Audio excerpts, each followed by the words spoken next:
Welcome, everyone, to the Inclusion Podcast. I'm Dr. Julie Costin. And I'm Dr. Christy Preddy-Franzak. We're so glad you're here as we explore all things inclusion. So whether you're a school leader, an educator, a parent, or simply passionate about inclusion, this podcast is for you. In each episode, we go beyond the usual conversations, diving into what truly makes inclusive education work. Together, let's make a difference, one conversation at a time. Here we go. Welcome, everyone, to episode 50. And today we're diving into the concept of praise and rewards. And we'll just throw a little bit of punishment in there just for good measure. And even punishment. That's right. Thank you, Christy. So how often, if you had $1 for every time. I'd take a penny, Julie. Okay. If you had a penny for every time we heard these myths or these pervasive beliefs about behavior, we would be so wealthy. And I'll just start with one myth that we hear often is he's doing it for attention, or she just wants attention. Sometimes we hear if we let them get away with it, then they're all going to start doing it. And the third one is they just need consequences in order to learn to not do the thing, right? Right. Or to do the thing or it's so funny. We were sitting by the fire last night and the dog was doing something and Mike said, he just wants attention. And I was like, and I almost, Julie, landed into a whole thing about behaviors, communication, and needs versus wants. I just couldn't help myself. Did you give him a handout at the fire? No, I should have. I should have given him the handout to this episode. I'm afraid he might have put it right in the fire, Christy. Probably. But in real life, friends, you've probably heard those things as well. You've probably heard every variation of that they just want attention, that we're letting kids, run the roost, that, I even saw something on social media the other day that like a mom was shopping at like a big box store and the kid was having a meltdown and she was like being like this very permissive parenting because that's how people interpret all of this is very permissive. And she was like, oh, okay, you're not ready to do this yet. And okay, you want to lay down on the floor? I'll just lie here next to you until you're ready to get up. It was just like, this over the top. And it's like, we understand that we are here to like shape the morals of children and we're here to help people become good citizens. So this is not about permissiveness or about letting kids who don't yet have a prefrontal cortex make the big decisions. But there's a lot of myths about praise and rewards and punishment that we need to like debunk. That's right. And I think we're questioning a lot about what we were taught as kids. Sure. About praise, rewards, and punishments. And we know now so much more through brain science, through real classrooms experience, and what kids are telling us about the ways in which they need support and not control over. And so today we're just really starting that conversation to help you if you're a administrator or a teacher or a parent and you're struggling with these concepts. We're going to help shape them to help you understand how to best support students, especially those that are in inclusive classrooms, especially those who have behaviors that challenge us. Yeah. So the big question is, are praise, rewards, and punishment helping or hurting? That kind of continuum. Our efforts to really create this sort of inclusive classroom where everyone belongs, right? So the tools that we currently use are everywhere. And what we're going to do is use the download for this episode as a way of moving away from them. We have lots of other podcast episodes and resources and online courses that are all about behavior. So today we're just sort of like, as Julie said, touching on or, giving this kind of overview of what to do instead of sticker charts and prize boxes and clips and token economies. And how do we make sure that we are understanding and seeing students who are anxious or disengaged or dysregulated, which is like every teacher also tells us that's on the rise. So what do we do in those circumstances? So how about Mm. we jump to, you already alluded, Julie, that we know better. So what Mhm. is it that we know better? What do we know better about connecting and co-regulation, or how to respond to students instead of this notion of praise or rewards or punishment? So a couple things. We know that those traditional tools that we're talking about, and Christy, you named so many of them, but I want to add dojo systems and all those electronic systems that are so pervasive, and we don't really think of them as behavioral supports in these ways. And they fall short in lots of ways because praise feels good in the short term, but it really hooks kids on the approval of others. It takes the onus of motivation outside of the human child and puts it on the adult who has that quote unquote control over them. Even rewards. So, this is what people often argue with us about. You guys were just using rewards. It's just rewards. It makes everybody feel good. Again, it shifts from this internal learning that kids want to do to an external locus of control, which is the external bribe. Like, what do I get if I do the thing instead of I'm going to be guided by my own curiosity? There's one more part of rewards that I spend a lot of time thinking about is when some people are getting rewards, other people aren't, which is punishing right in and of itself. And punishment creates fear. It doesn't create learning, and it disconnects kids when they need connections the most. So the first aspect is that traditional tools, they fall very, very short of doing the things we think they are doing. So Christy, talk about brain science, because that's the second piece that I want to talk about, which is we've learned so much about the human brain since the 70s, 80s, 90s, 2000s, when many of us grew up. And there are new ways to do this.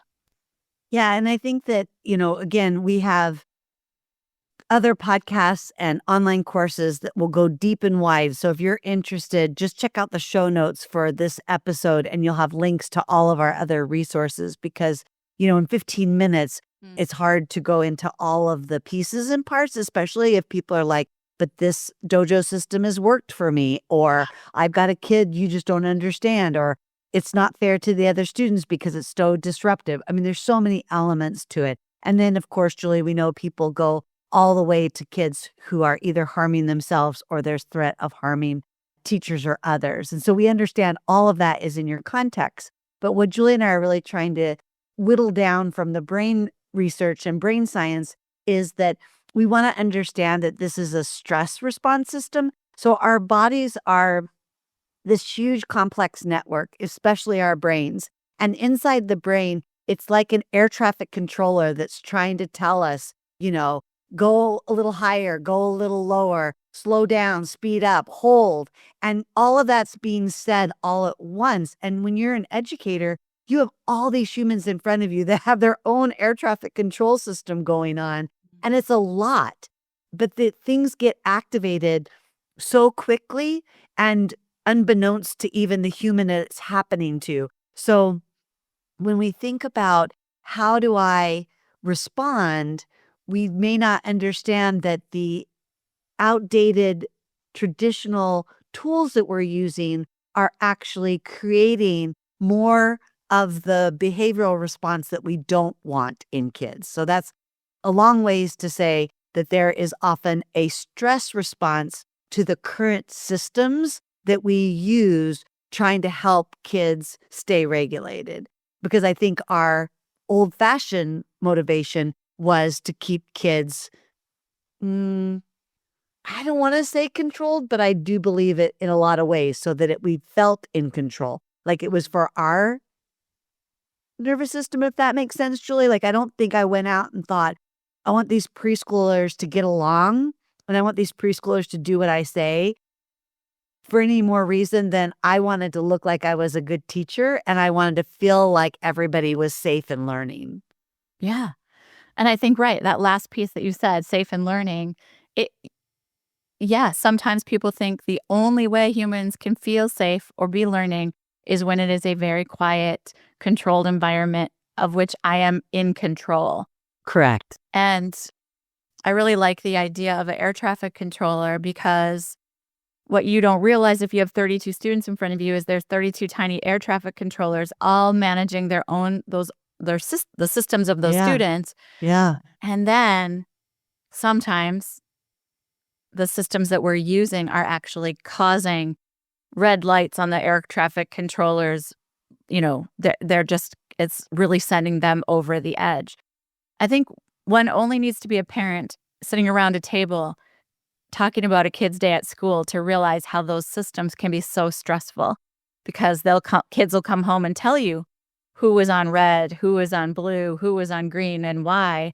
And all of that is part of the dinner time narrative because it's a stress story that they're sharing from their day. And I think, Julie, even for those who aren't parents, I think our own lived experiences, we remember those things. So let's go to the download, because this is where the solutions come in for this episode. And so for the last part of this, we're just going to orient you. So you're going to want to go to inclusiveschooling.com/download50. And what we're going to do is, for anyone who's not yet looking at it, we're going to orient you to what's in the download and how you might use it. So this is, again, at inclusiveschooling.com/download50. You'll also want to check out the show notes, because we will make links to other podcasts where Julie and I have talked about issues around behavior, as well as our online courses that will support you more wholly. So, Julie, the handout is kind of like, I don't know, two big sections. I guess the first one is a table that has some information, and then there's a glossary. So I'm going to start at the glossary, and then let's go to the table where the solutions are, okay? Okay, sounds good. Okay, so Julie and I have already used a lot of terms in this podcast, and so you might want to check out the glossary just to make sure that we're on the same page or have a common understanding. We've given you phrases like behavior as communication, consequences, co-regulation, internal motivation. Julie mentioned that a couple times. In a minute, we're going to talk about positive descriptive acknowledgement. We'll talk about positive reinforcement, praise, punishment we mentioned, negative reinforcement, rewards, the whole gamut. So just a quick definition, and then we've given you an example of what something like, let's say, praise. We'll give you a definition, and then we'll give you an example of what praise might look like if you're working with very young children in early childhood, in early elementary, in later elementary, in middle school, in high school. So we're just trying to give it, regardless of what age group you work with, you can kind of see how that word or that outdated practice like praise would show up and look. 'Cause you might go, I don't use praise. And then you might say, oh, well, we do that. And so the question you might ask yourself is not how do I stop it, but how is it landing? And are there things that I could do that would be better? So, Christy, since you used praise as the example, and I think that's a really good one where people will say, I don't really use praise because I know that there are challenges with it. Some examples are, I love how quietly you're sitting. Good job on your worksheet. Nice job being the first one done. You're such a good student. Way to get an A on your test, right? All of those are examples of praise. Now you might be going, oh, okay, yeah, I do use praise often because I feel like it's a good way to connect to students. I feel like it's a good way for them to know what I think is the right move. And as Julie said earlier, and again, we're not saying these are good or bad, right? It depends on how it lands. I'm using our plane analogy again, but how it lands on the nervous system of the person.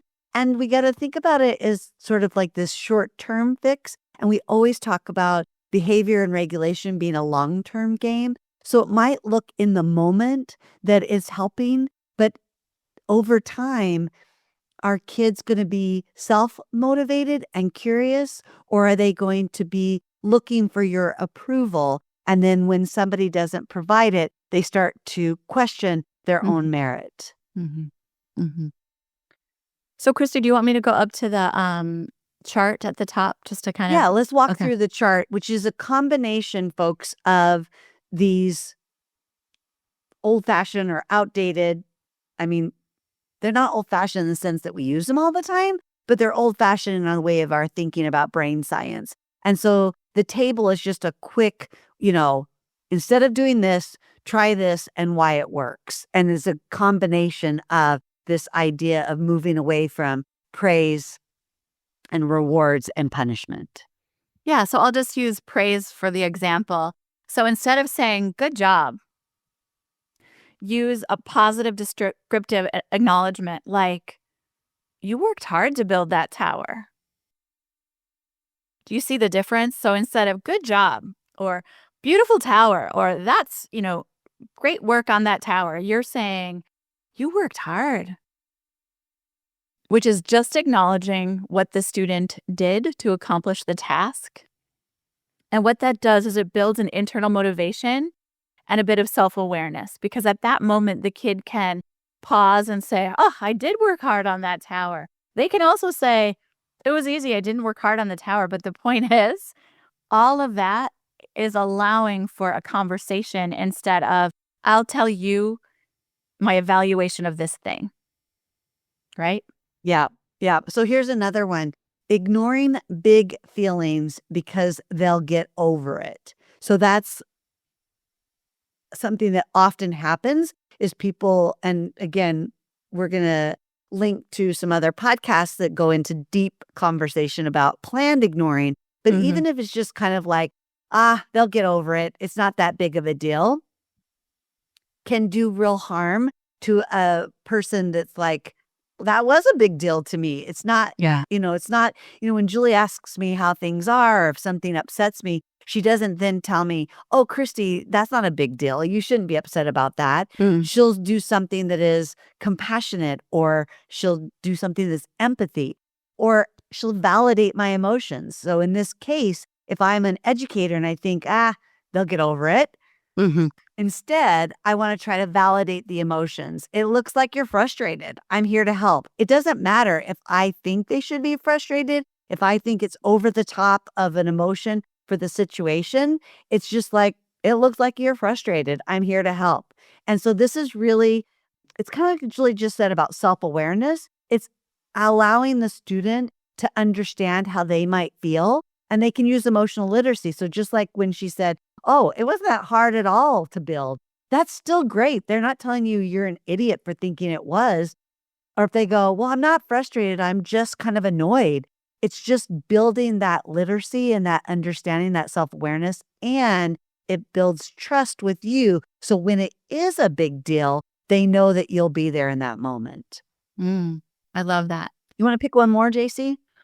Yeah. Taking away recess as a punishment. I bet you everyone listening is like, ugh, everyone's like, no, of course not. But instead of doing something like that, you would use co-regulation strategies to help students reset. So instead of adding a punishment, giving a consequence, taking something away, you instead are supportive in the moment and you help to co-regulate that student. Because as we well know, the human brain is not fully developed until age 25-ish. And no students in our public schools are able to self-regulate. So we have to be the ones to co-regulate instead of add a consequence or a punishment at the end. What we're doing when we do that is we're supporting emotional regulation instead of increasing stress by taking something away. Yeah. So here's your task or your invitation or your challenge. Okay, friends, whichever one makes your nervous system feel creative and ready. If you're ready to make a shift, you want to go to inclusiveschooling.com/download50. You'll look at the table that Julie and I have just been walking you through. You'll choose one that you do or a variation of one that you've seen, and you're going to swap it out this week. And then you're just going to notice what happens. And so every time we move from trying to control the behavior to really connecting to the human that's behind that behavior, we're really building stronger brains, stronger relationships, and really stronger communities. So share this handout with a colleague who's ready to rethink behavior supports along with you. Thank you for tuning in, and don't forget to subscribe and catch up on past episodes where we share valuable insights, straight talk, and practical steps to challenge outdated special education practices. You can find every episode with the show notes at inclusiveschooling.com/inclusion-podcast to build more inclusive schools together.